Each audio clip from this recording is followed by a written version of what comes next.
안녕하세요. 뉴메룩스의 브라이언입니다. 이번 영상에서는 녹색 학습 카드들 가운데 SPQ4라고 적힌 구단 학습 카드를 사용하여 구단 학습을 하도록 하겠습니다. 구구단에서 구단은 곱해서 나오는 값들이 다른 단들의 값들에 비해 가장 크다 보니 구구단을 배울 때 가장 마지막에 배우며 또한 가장 어렵게 여기기도 합니다. 하지만 이번 영상에서 설명드릴 구단에 있는 패턴만 제대로 이해하게 된다면 구단 또한 2단이나 5단처럼 암기할 필요 없이 순간적으로 답을 구할 수 있는 아주 쉬운 단이 될 것입니다. 구단학습 패턴이라고 칭한 구단에 있는 패턴을 알아보기 위하여 구급한 자석보드 위에 앞의 영상들에서 설명한 1단, 2단, 3단, 5단의 컬러 숫자 칩들이 놓여진 화면을 잠시 보도록 하겠습니다. 1단, 2단, 3단, 5단 이 4개의 단위 학습 과정을 통해서 이미 9 곱하기 1과 9 곱하기 2, 9 곱하기 3, 9 곱하기 5 이 4개에 대해서는 배운 것과 다를 바 없습니다. 여기서 9가 곱한 1, 2, 3, 5의 결과값들은 각각 9, 18, 27, 45가 됩니다. 이 4개의 숫자들로부터 두 가지 패턴을 찾을 수가 있습니다. 첫 번째 패턴은 9와 곱해서 나온 값이 두 자리의 숫자라고 했을 때 첫째 자릿수는 항상 9의 곱해진 수들보다 1만큼 작다는 것입니다. 즉 9에 1을 곱했을 때 구해진 값의 첫째 자리 값은 1에서 1을 뺀 0이 되며 2를 곱했을 때의 첫째 자리 값은 2에서 1을 뺀 1, 3을 곱했을 때의 첫째 자리 값은 3에서 1을 뺀 2, 5를 곱했을 때의 첫째 자리 값은 5에서 1을 뺀 4가 됩니다. 그리고 두 번째 패턴은 구단의 값들에서 첫째 자리 수의 값과 둘째 자리 수의 값을 더하면 그 합은 항상 9가 된다는 점입니다.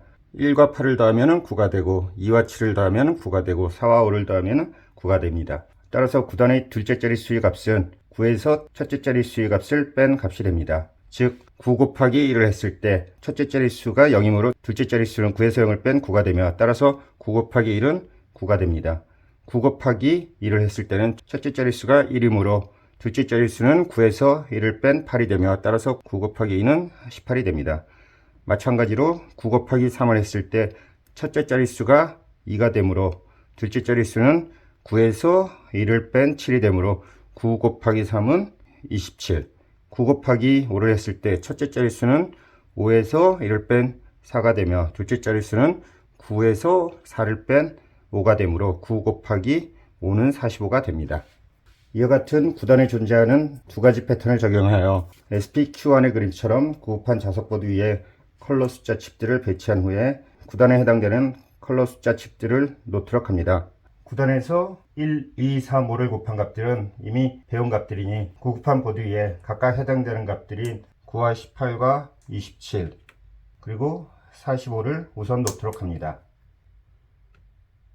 그리고 나머지 칸들에 앞에서 설명한 구단학습의 패턴을 적용하여 곱해서 나온 값들을 구해보도록 합니다. 9 곱하기 4를 했을 때 첫째 자리 수의 값이 4에서 1을 뺀 3이 되며 첫째 자리 수의 값이 3이므로 둘째 자리 수는 9에서 3을 뺀 6이 되며 따라서 9 곱하기 4는 36이 됩니다. 9 곱하기 6을 했을 때 첫째 자리 수의 값은 6에서 1을 뺀 5가 되며 첫째 자리 수의 값이 5이므로 둘째 자리 수는 9에서 5를 뺀 4가 되며 따라서 9 곱하기 6은 54가 됩니다. 9 곱하기 7을 했을 때 첫째 자리 수의 값은 7에서 1을 뺀 6이 되고 둘째 자리 수의 값은 9에서 6을 뺀 3이 됩니다. 따라서 9 곱하기 7은 63이 됩니다. 다음으로 9 곱하기 8의 경우 첫째 자리 수는 8에서 1을 뺀 7이 되고 둘째 자리 수의 값은 9에서 7을 뺀 2가 되므로 9 곱하기 8은 72가 됩니다.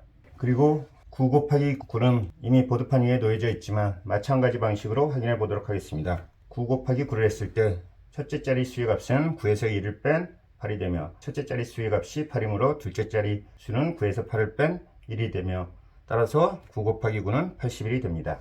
이처럼 구단의 패턴을 이해한 상태에서 구단의 값을 계산하게 되면 덧셈이나 곱셈도 쓸 필요 없고 두 번에 빼기만 하면 그 값들을 구할 수 있게 됩니다. 다음으로 다시 구단의 세로 방향의 값들을 놓아보도록 합니다.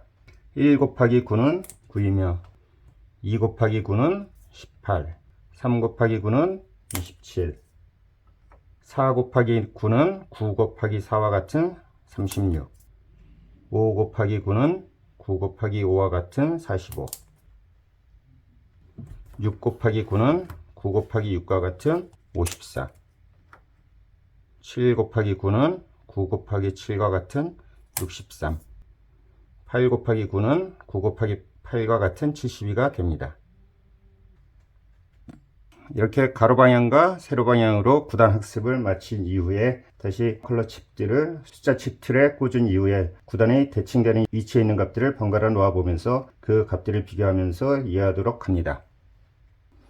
9 곱하기 1은 9, 1 곱하기 9도 9, 9 곱하기 2는 18, 2 곱하기 9도 18, 9, 3, 27, 3, 9, 27, 9, 4, 36, 4, 9, 36, 9, 5, 45, 5, 9, 45, 9, 6, 54, 6, 9, 54, 9, 7, 63, 7, 9, 63, 9, 8, 72, 8, 9, 72, 9, 9, 81. 그리고 다 놓은 후에 구단학습 카드의 SPA1과 그 값을 확인해 보도록 합니다. 이상으로 구단학습 패턴의 이해와 이를 적용한 구단학습의 설명을 마치도록 하겠습니다.